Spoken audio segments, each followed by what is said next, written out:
Shalom Aleihim, Besem Yesua Hamasiah, salam sejahtera di dalam nama Tuhan Yesus Kristus. Saya Pendeta Henry Tandianta, Master of Bibliology Study. Saya akan menyampaikan khotbah seperti ini ya. Kain kafan Yesus 100% bohong ya. Kain kafan Yesus ya, dan yang lain ya. Ada yang menyebut 7 peninggalan benda-benda Yesus. Ada yang menyebut 8, ada yang menyebut 10 dan lain sebagainya. Yang paling umum itu 7 ya. Terdiri dari apa saja? Kain kafan Yesus, kemudian kain peluh Yesus, kemudian paku yang dibuat nancep ke tangan sudah 3, kemudian tombak yang dipakai untuk nombak sudah 4, kemudian cambuk yang ada itunya sudah 5, kemudian mahkota duri sudah 6 gitu, yang dipakai di sini, kemudian tulisan INRI, INBI dan YHWH 7, lalu ada yang nambah lagi sudah 7 ya, cross-nya, salibnya, kemudian ya segala macam lah ya, injekan kakinya, talinya dan lain sebagainya ya, sampai sudahlah nggak jadilah. Tadinya saya mau ngomong ada yang mengoleksi celana dalamnya nggak ya. Ya. Saudara, itu semua hoak, itu semua bohong. Begini Bapak Ibu Saudara ya, Yesus yang mati disalib lalu bangkit, ini oleh orang Yahudi adalah, wah nggak boleh ini, penyesatan ini. Dulu saja udah penyesatan, tambah lagi Yesus bangkit penyesatan. Makanya Yahudi sampai harus menyogok serdadu. Bilang ke serdadu, Yesus nggak bangkit, tapi mayatnya dicuri. Di dalam Matius berapa ya? Matius 28 ayat 12 sampai 15. Ya, jadi Bapak Ibu semua bisa bayangin ketika Yesus ini benar-benar bangkit, maka serdadu bohong, ya, bohong, mayatnya diambil oleh murid, maka semua bekas-bekas di situ semua dihilangkan.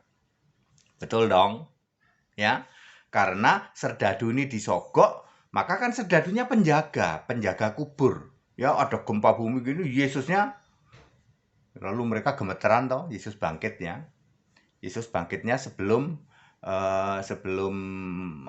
subuh, minggu subuh. Kalau minggu subuh itu diketahui kubur kosong, tapi bangkitnya hari Sabtu ya. Lalu semua bekas-bekas kubur Yesus semua dihilangkan ya toh, semua dihilangkan. Jadi kalau tiba-tiba muncul ini ada kain kafan Yesus, itu bohong itu. Kain peluh Yesus bohong. Ya, semua itu bohong ya. Karena mereka melakukan yang namanya dusta Mahkamah Agama. Maka semua alat bukti dimusnahkan. Jadi Bapak Ibu Saudara, yang paling demen mengkoleksi benda-benda keramat ya adalah Katolik. Ya, Katolik masih percaya itu, lalu disimpanlah ini di gereja Katolik, nggak tahu di mana ya loh. Itu tiap hari dicium-cium itu, ya. Yes, pokoknya dia mengimani ini kain kafan Yesus, ini pakunya untuk Yesus, ini cambuk yang berduri itu, kemudian ini mahkota duri, ini tulisan di palang salib itu, INRI, INBI dan YHWH, kemudian apalagi ini tombak ya, dan lain sebagainya. Tapi nggak ada koleksi celana dalamnya ya, nggak ada ya.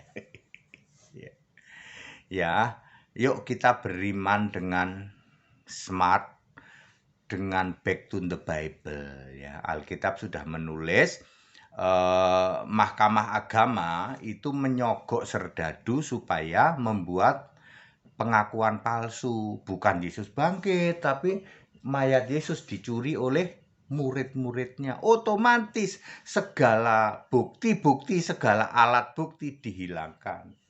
Tiba-tiba ribuan tahun kemudian muncul ya.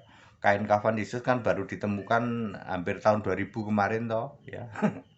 Mau-maunya ditipu ya.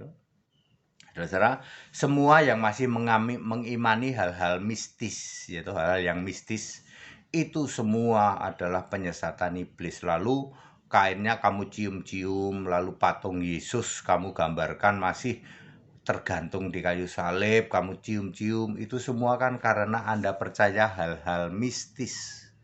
Ya, bagi kalian kan nggak penting Yesus sekarang jadi apa. Yesus sekarang di surga jadi Allah. Masa Allah dicium-cium, Allah pakai patung, nggak ada itu. Yesus Kristus Allah di surga. Description-nya adalah Wahyu 1 ayat 13-16. Matanya seperti nyala api, rambutnya putih mata, wajahnya seperti matahari terik, kaki dan seluruh tubuhnya seperti tembaga membara.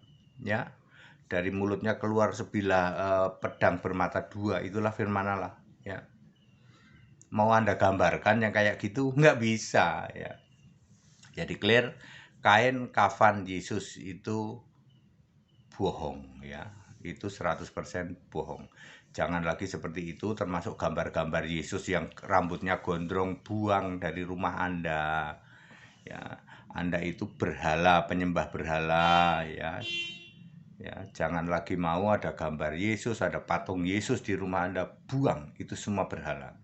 Kalau mau tahu Yesus seperti apa, kamu baca Wahyu 1 ayat 13-16. Itu yang masih menyatakan kepada Yohanes. Kalau yang keadaan duduk di tahta surga nggak bisa dideskripsikan Wahyu 4 ayat 3. Nggak kelihatan tuh mana kepala, mana kaki, mana mata, nggak kelihatan. Ya.